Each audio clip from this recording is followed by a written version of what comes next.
बिस्मिल्लाहिर्रहमानिर्रहीम। अस्सलाम वालेकुम। 7th class. आज हमने जो टॉपिक पढ़ना है वो है कन्वेक्शन करंट। हमने ट्रांसफ़र ऑफ हीट में कंडक्शन पढ़ लिया था, आज हम पढ़ेंगे कन्वेक्शन। ठीक है, इसकी रीडिंग करते हैं और साथ साथ में समझते हैं कि क्या क्या कहा गया है। लिक्विड एंड गैसेस में be poor conductors of heat but they can carry heat because their particles are free to move around.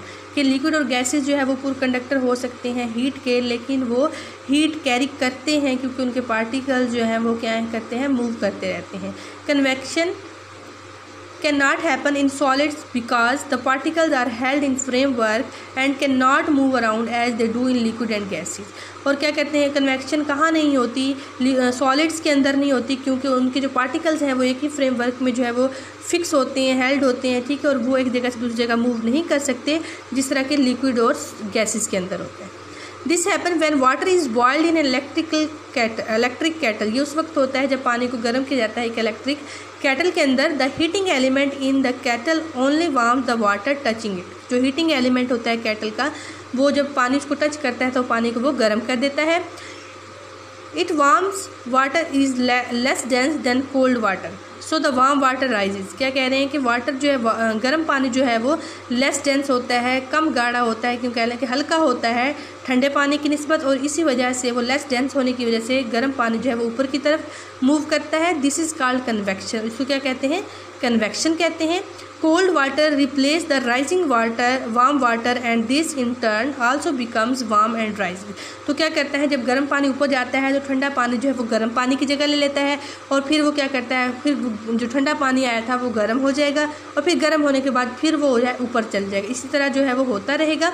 A continuous circulating stream is setup in the cattle, this is called convection current. और इसी तरह जो है वो पानी आता रहेगा, ठंडा गर्म होता रहेगा, फिर ऊपर जाता रहेगा, तो इसको जो है एक स्ट्रीम सी जो है वो सेटअप हो जाएगी, तो उसको हम क्या कहेंगे, कन्वेक्शन करंट। ये देखिए, ये जो रेड कलर में आपको एरो नज़र आ रहा है ऊपर की तरफ जाता हुआ, ये क्या है, heated water moves in the direction, यानी कि ऊपर की तरफ जो है वो गर्म पानी मूव कर रहा है लेस डेंस होने की वजह से। और जो ब्लू कलर का जो है आपको एरो नज़र आ रहा है इस तरफ, तो वो क्या है, वो कोल्ड वाटर है, ठंडा पानी है, वो क्या कर रहा है, नीचे की तरफ आ रहा है, यानी कि गर्म पानी ऊपर की तरफ जा रहा है, ठंडा पानी नीचे की तरफ आ रहा है। ठीक है, तो क्या लिखा हुआ है, convection current in cattle. Convection current produce हो रहा है कैटल के अंदर। ठीक है जी। दूसरा क्या दिया हुआ है, heat energy must travel through gases because a room can be warmed by a heater. कि एनर्जी जो हीट एनर्जी जो है वो ट्रैवल कर सकती है गैसेस के अंदर भी, क्योंकि जो है जब गर्म किया जाता है कमरे को, किससे, हीटर से। Warm air is less dense then cold air. ठीक है, तो गर्म हवा जो होगी वो लेस डेंस होगी, मतलब कम गाढ़ी होगी, या कह लें कि हल्की होगी ठंडी हवा से, जिस तरह पानी का हमने पीछे पढ़ा। So the warm air above the heater rises, so the warm air is less dense than the cold air, so the warm air above the heater rises and is replaced by denser cold air। ठीक है, तो क्या होगा कि गर्म हवा जो है वो क्या होगी, लेस डेंस होगी, और ठंडी हवा की निस्बत हो तो गर्म हवा क्या करेगी, हीटर से जो है वो ऊपर की तरफ मूव करेगी, और जो है वो ठंडी हवा जो होगी वो क्या करेगी, उसकी जगह गर्म हवा की जगह आ जाएगी। ठीक है, as in the water in the kettle, जिस तरह के पानी के साथ हुआ था उसकी इलेक्ट्रिक कैटल के अंदर। अ convection current is set up and air circulates around the room. और कन्वेक्शन करंट सेट हो जाएगा और जो है वो सर्कुलेट में जो है रूम में जो है वो सर्कुलेट करेगा। ठीक है, और जो कमरा होगा वो क्या हो जाएगा, गर्म हो जाएगा। ठीक है, जिससे इसको इस डायग्राम को देख लेते हैं।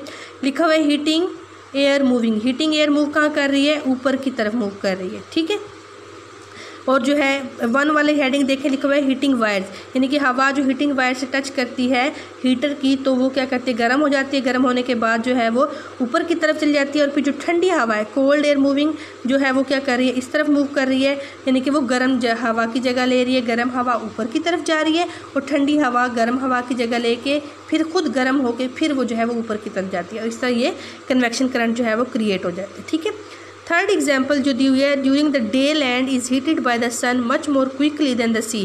के दिन के वक्त जो है वो ज़मीन जो है वो ज़्यादा गर्म हो जाती है, किसकी निस्बत, सूरज से हो जाती है गर्म, किसकी निस्बत, समंदर की निस्बत।